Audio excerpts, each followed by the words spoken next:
There lay a holy place in the center of the kingdom of Gondor, where the great king Elendil was buried. A place which was wrapped in secrecy, for only the king of Gondor and his heir knew of its existence. No man was allowed to enter this area, unless they were a descendant of Elendil, and it would host some of the greatest and the most iconic events in the history of Gondor. Hey guys, it's Carl here, and in today's episode, we'll be exploring the sacred monument of the tomb of Elendil. So Elendil was the first High King of Arnor and Gondor, and he led his people in the Battle of the Last Alliance in their war against Sauron. His noble deeds in this war would become the stuff of legends, for he fought Sauron directly alongside Gil-galad upon the very slopes of Mount Doom in a duel that would claim all of their lives. And through his valor, his people would emerge victorious, and his son Isildur would become the new High King. Gondor was finally free from the yoke of war and the threat of Sauron, and there was a lot of work to be done in this kingdom. One of the most pressing issues was the burial of Elendil, for such a noble king deserved a place of high honor, and Isildur decided to bury his father upon the hill of Eiluned, which was near the center of Gondor.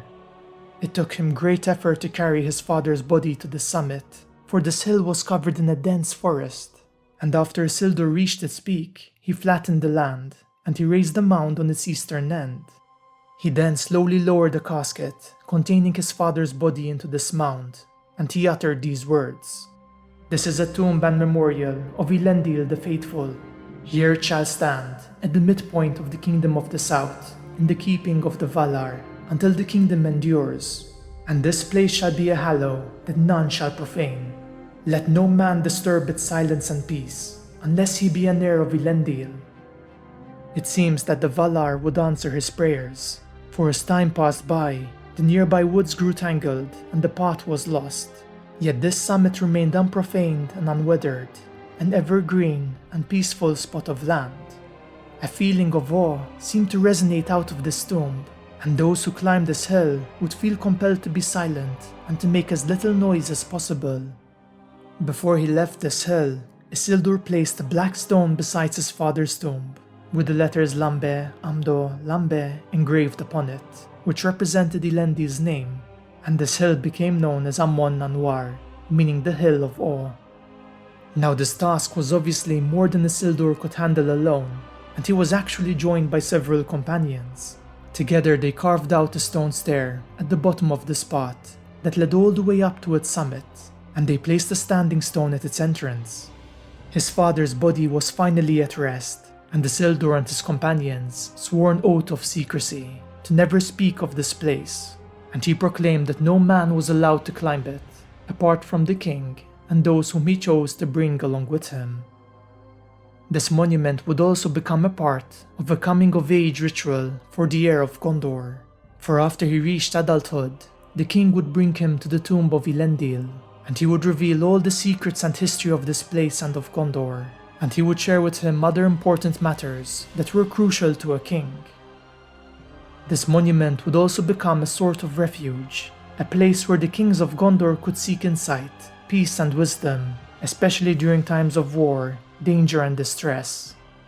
Now this tradition was kept alive by all of the kings that followed Isildur, and it was passed down in secret by word of mouth. Yet during the reign of Ermandesil, the 8th king of Gondor, the Easterlings began to attack and raid his lands, and he was worried that this tradition might be lost if the king had to fall in battle. He had to find a solution to make sure that this tradition lived on, and in his wisdom, he decided to write it down in a secret scroll, together with other secrets of the realm, and he proclaimed that the scroll should be handed down to the next king before he was crowned. Now, as we all know, the line of kings would fail, and the rule of Gondor would fall to the stewards, who now faced a new dilemma. Should they, or even could they, uphold the tradition of Isildur, since they were now responsible for all the duties and rights of the kings? This dilemma was even more complicated, since they were the only ones who knew of this secret tradition, and they were also the judges of their own fate, and so they had to decide how to interpret Isildur's words. It was clear that Isildur was referring to the descendants of Elendil that inherited the throne, but he could never have foreseen the failure of his line and the rule of the stewards, and how they would inherit the king's duties until a kingship was restored. The stewards also felt that Isildur's words, "while the kingdom endures," were still relevant, for even though the line of kings was broken, the realm of Gondor still existed, and it was ruled by a vice-regent. And so the stewards felt that it was their right and duty to visit this hallow and to maintain this tradition, and they would bring their heir to this monument when they came of age. Even so, apart from this coming of age tradition, most of the stewards would rarely visit Elendil's tomb, partly out of awe, but also because they were busy with their duties in Gondor. Now, even though the tomb of Elendil was visited less often by the stewards, it was not abandoned and they still revered it, and it would eventually play an iconic role in the alliance between Gondor and Rohan. For in the year 2510 of the Third Age, an army of Easterlings and Orcs swept across the northern lands of Gondor, and they were so formidable that they threatened its very existence. Though luckily, the forefathers of the Rohirrim came to Gondor's aid, led by their king called Earl the Young, and they managed to defeat this threat. The coming of Earl turned the tide of the battle, and in his gratitude, Cirion, the steward of Gondor, offered them the lands of Calenardon, which would one day be known as Rohan. In return, they would enter an everlasting alliance with Gondor and fight the same enemies. They would swear this oath at the tomb of Elendil, calling upon the names of the Valar and the LOTR as witnesses, and so the alliance between the kingdoms of Rohan and Gondor was established.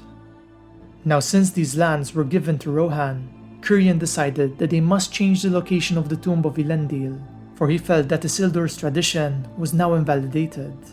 It didn't make sense to keep it, for this hill was now located near the borders of another kingdom rather than the center of Gondor. And so Cirion removed the casket of Elendil from this hill, and he brought it to the Hallows of Minas Tirith. Even so, the green mound atop the hill of Amon Amuar would remain as a memorial, and it became the site of a great beacon and a place of reverence for Gondor. It even had some importance to Rohan, who called it Halifirion, meaning the Holy Mount. And after Aragorn's coronation, he climbed this hill together with Eomer, and they renewed the bond between the kingdoms of Rohan and Gondor by swearing this oath of allegiance once more.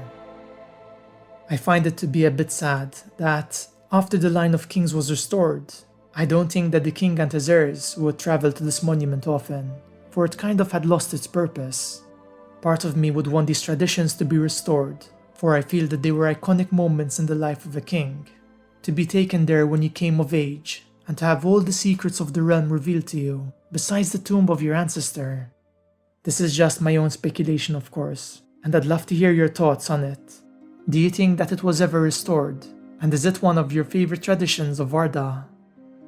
As always, I'd like to thank my patrons who have really helped to elevate this channel. It wouldn't be the same without you. And I would like to express how grateful I am for your support, especially our Wizard-Tier Patrons, T-Gorman, Mike Feeney, Roland Mervold, and Jacob Williams. If you too would like to help support this channel while unlocking some cool perks, I'll be leaving a link to my Patreon page in the video description below. I'll also be leaving links to our Instagram, Facebook, Discord, and Twitter communities, so follow us if you'd like to have some extra Lord of the Rings content in your day-to-day lives. As always, if you enjoyed this video, leave a like and subscribe to join our fellowship today.